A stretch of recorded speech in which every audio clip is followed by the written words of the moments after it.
m'appelle Sylvie Fèvre, je suis présidente de l'association Sport et Handicap La Vaillante à Salon. Est-ce que vous pouvez nous parler des principaux changements qui ont été réalisés ces dernières années pour le confort des handicapés dans Salon de Provence? L'avancée de l'accessibilité a été beaucoup marquée par la loi de 2005.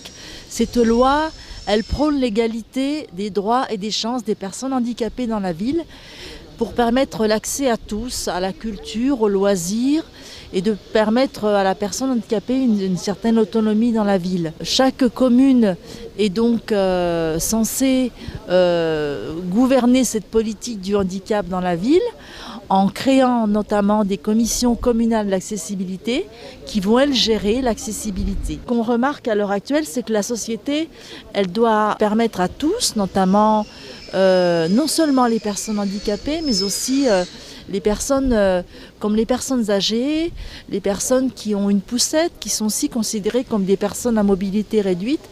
Et ce qu'on appelle le vivre ensemble, c'est de permettre à toutes ces personnes de bénéficier de tous ces services. Il y a un changement de regard qui s'opère depuis des années, où le handicap est mieux perçu, mieux accepté dans la ville et les gens sont volontaires à chaque moment pour nous aider.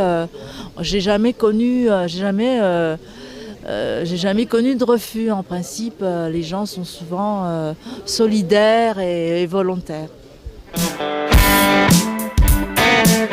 L'aménagement de la place Morgan va donc permettre à toute personne de pouvoir circuler en toute liberté. Il se pose un petit problème pour les personnes non-voyantes qui ont un problème de repérage au niveau de la place. Au sol, aucune marque au sol va permettre de traverser cette place en toute sécurité. Et donc, il va falloir peut-être faire des guidages au sol. Nous sommes avec la commission en pleine réflexion sur ce sujet.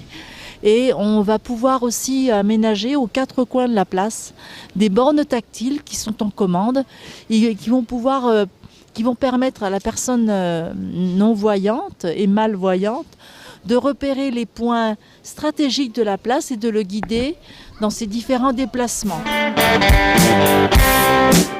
Le fauteuil roulant peut traverser facilement le trottoir grâce à un aménagement du bord de ce trottoir. On a réduit l'espace entre le bord du trottoir et la route. Il y a moins de 2 cm de ressaut. On observe aussi une bande podotactile qui est nécessaire pour les non-voyants pour détecter avec la canne l'endroit où il pourra traverser. Le stationnement réservé aux personnes à mobilité réduite, prévu dans Salon avec beaucoup d'emplacements. Cet emplacement donc, est réservé aux porteurs des macarons GIC et GIG. Au niveau des transports, donc l'Aglopole gère tout ce qui concerne les transports et actuellement dispose de bus qui sont tous équipés de plans amovibles qui sortent du bus pour permettre l'accessibilité des personnes à mobilité réduite.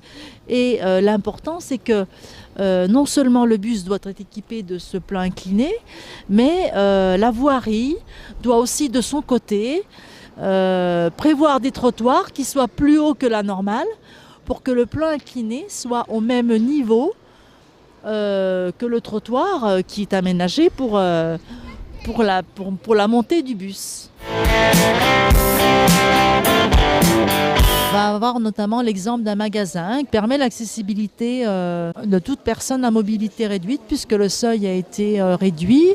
L'entrée est très large. Le cinéma Salon n'est actuellement... toutes les salles de cinéma ne sont pas adaptées aux personnes à mobilité réduite et notamment sur les 6 salles du cinéma Les Arcades, 4 seulement sont accessibles aux personnes à mobilité réduite. Ce qui fait que quand on veut voir un film, il faut au préalable se renseigner si la salle est accessible ou non. Ce qui est un petit peu dommage parce que ça provoque un peu de discrimination et de changer le choix du film par exemple, ce qui est vraiment dommage. Ça fonctionne ou avec une télécommande ou il y a un petit bouton sous les feux. Voilà. Et là j'appuie. Rouge piéton. Et là, alors rouge piéton, ça indique qu'on ne peut pas traverser. Voilà, et là vous entendez. Donc à partir du moment où il y a le petit ding-ding, ça veut dire qu'on peut traverser. C'est une ville agréable où les aménagements faits depuis quelques années me conviennent parfaitement. Ces grands trottoirs, cette belle place qui n'est pas encore terminée mais qui va être le cœur de la ville me plaît beaucoup. Voilà, je suis une Salonnaise heureuse. Je fais partie aussi de la Vaillante. Et effectivement, la ville, il y a eu beaucoup de choses de faites, mais ce qui serait bien aussi, c'est que les commerçants se mettent à faire des rampes pour les personnes handicapées qui puissent accéder facilement avec un fauteuil, ça serait bien. Parce qu'ils sont pleins de bonne volonté, mais les axes ne sont pas là, quoi.